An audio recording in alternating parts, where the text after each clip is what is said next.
Trust is such a wonderful thing to just keep your assets at that moment safe. But at the end of the day, for wealth creation, it's still such a great aspect to have. If you are disciplined in whatever you do, then you will succeed. Yeah.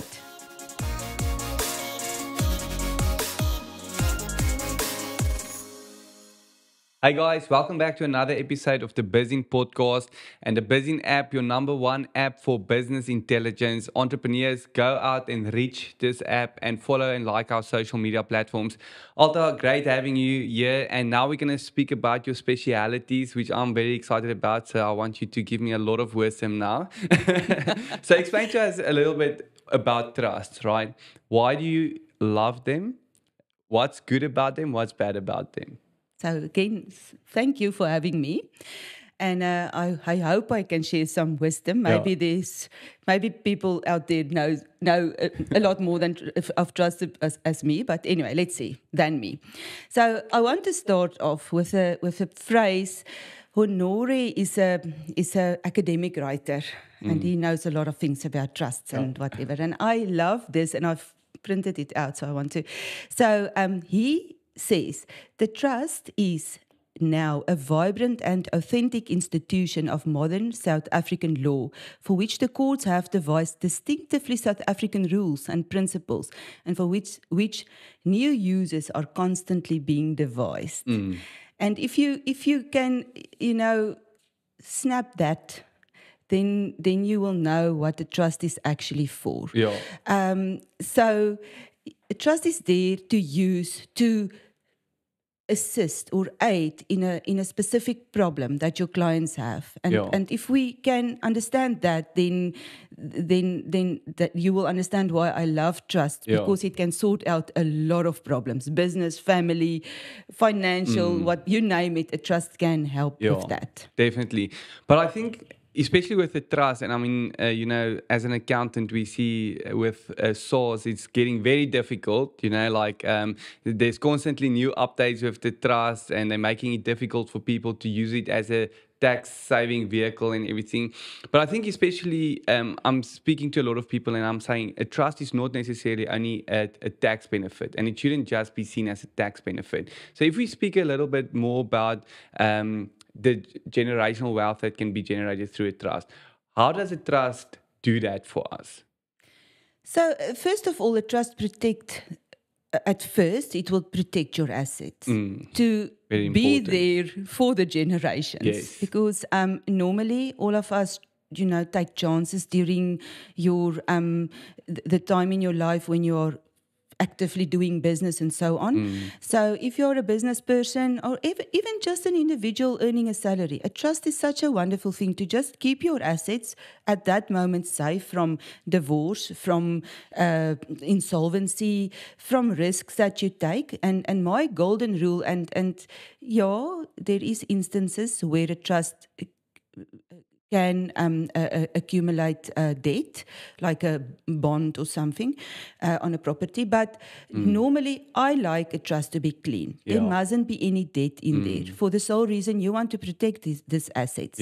So once that is now protected in your lifetime, it can be passed on to the next generation without a lot of costs, because it's out of a deceased estate, so you save on executor's fee, on taxes, and a lot of those things.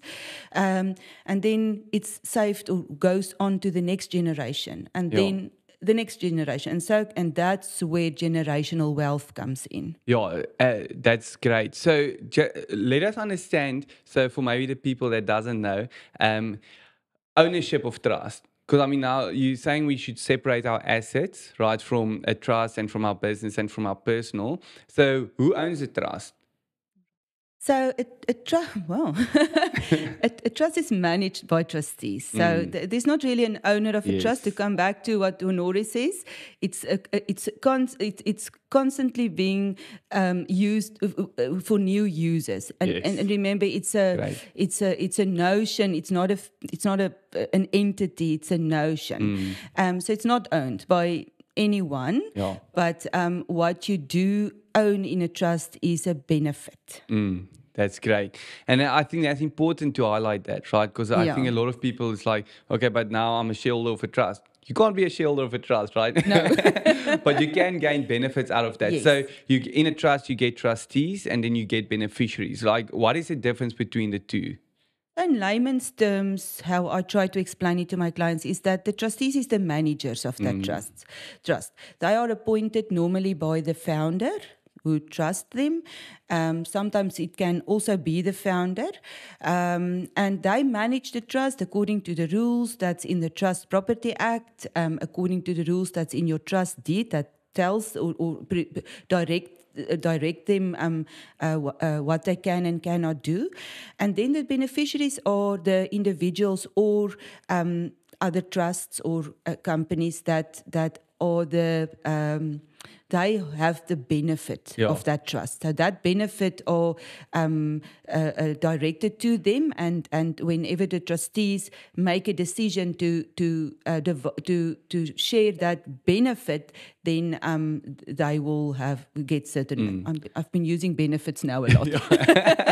So trust is a benefit. Is that what you're trying to say? I'm saying a beneficiary is the one that's getting the benefits out of 100%. The trust. So now we're saying, so you're saying a trust shouldn't necessarily have debt, right? Or it's ideal, right? Yes. It's ideal if it doesn't have debt. How do you then start generating assets through your trust then? So normally when you have a paid up asset, a house that's been... a house, if you inherit a house, yes, ask for the house to be transferred to your trust. If you have a property that you've paid up, speak to your auditor or accountant first, because there's other taxes and costs. But if it's in any way possible, get that into your trust. A paid up vehicle, shares in a company. That's a very nice one that I like to, from the get-go, put the shares of a new company in your trust. It's just safe everywhere. Yeah, definitely. Yeah. So, but then, so when we get to ownership then, because I think that's the important thing, is like ensuring ownership is in the right entity, right? So now you have a trust and the trust owns the shares of a company, and now you have a vehicle in your personal capacity as well. So now there's 3 ownership structures, right? So where do we get to a point where we decide the asset in which legal entity does it go? Does it go in our personal capacity? Does it go in a business that we registered? Or does it go into the trust? So I think if you want to keep it safe, it needs to go to a trust. Okay. And that's directly into a trust. Directly into the trust, yes. Again, it is more complicated than that. So there is also estate planning involved. You have your certain rebates that you get. So you must have something to also get that advantage once you die and in your deceased estate. But I think... I like properties in a trust. But remember, if you're going to speculate with the property, that's not a good idea because the taxes on the trust is more. But I think generally when you want to create generational wealth, and if you have a high-risk business, a trust is such a good thing because it keeps things safe. If you're married as a young couple, it's nice to have something that you start together and build on this thing that's yours, this trust that you do for your children one day. That's great. And so I think the one thing that I always say is primary residence, right? I think it's one thing where people have different opinions on, because from a tax perspective, I would say keep that property in your personal capacity, because when you sell that primary residence, you get a 2 million rand tax exemption. So from a legal perspective, right, if you buy a primary residence and you think you're going to sell it within the next 10 or 15 years, do you buy it in your trust directly, or would you recommend having that in your personal capacity? It's going to depend on what do you foresee that residence, what the growth in that residence is going to be, because the calculation is whatever you sell it for minus what you bought it for, and that must be more than 2 million if you bought it in your personal name before you start paying taxes.